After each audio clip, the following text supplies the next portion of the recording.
Now it's starting to get a little bit more accurate with the knives. You know, it's multiple puncture wounds, you know, as quickly as possible. Yeah, if you're shooting limbs with the Barrett, those things are flying off. I would have threw them off the cliff. Now, a bow, I have no idea. I tried to shoot an arrow once and didn't go my way at all. I don't even think it went anywhere, maybe like 5 feet in front of me. Now that was pretty. That was award-winning right there. Ooh, you got a little advantage, right? And that's the stealth mode, in a sense, because you shoot a guy with an arrow, right? It's not always gonna be an instant death shot. Explosive. Do it quietly. They'd rather kill him than anything. He said do it quietly, man, and he's blowing everything up. What's as an advantage, it's kind of, you know, it's quiet. You know, the thing is, you just got to get close range with them. That's challenging. Ooh, wow, look at that weapon. It's like a crossbow. Ooh, man, that thing's powerful. You know that is very powerful. So what's the advantage a crossbow to a bow? Good question, because I don't know. What's the advantage? I would think maybe a crossbow, obviously you can have it ready to go. It's already cocked and ready to go. Now that stuff is pretty, man. That's a lot of skill, man. When you're trying to take down somebody with a knife and sneaking up on them like that, wow, what can I say?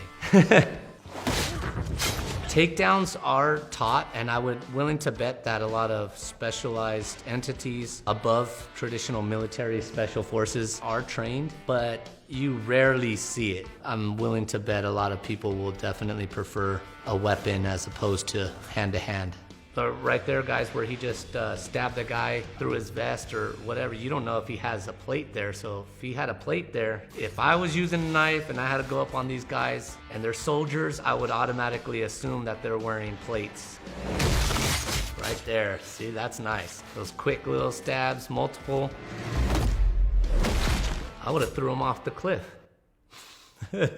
So that guy's on the cliff, you know, he's standing there on the edge doing an overwatch. He must have been sleeping, because how are you gonna have this guy walk up right behind you? Ooh, and he kicked him, now throw him off the cliff. Throw him off that tower. You're just trying to survive, and it's who wants it more, who wants to survive more, you know, it's just a fight for survival. Now it's starting to get a little bit more accurate with the knives, you know, it's multiple puncture wounds, you know, as quickly as possible. You know, if you do your job right, then you're not gonna be taking rounds, and I mean, it's luck of the draw too, so, you know, if it's your time, it's your time, that's what I say. Crazy well hanging off the thing. That was creative. Stab him in the foot, throw him off the edge. You gave those boys up fast. So guys, never in my experience have I ever been in a situation where trying to interrogate somebody on there. That's not my job.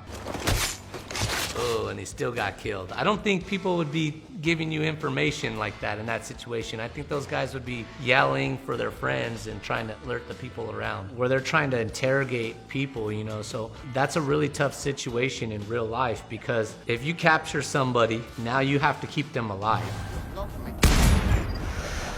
So you get points to shoot the limbs. This is good. Wow, that's pretty good. Yeah, if you're shooting limbs with the Barrett, those things are flying off.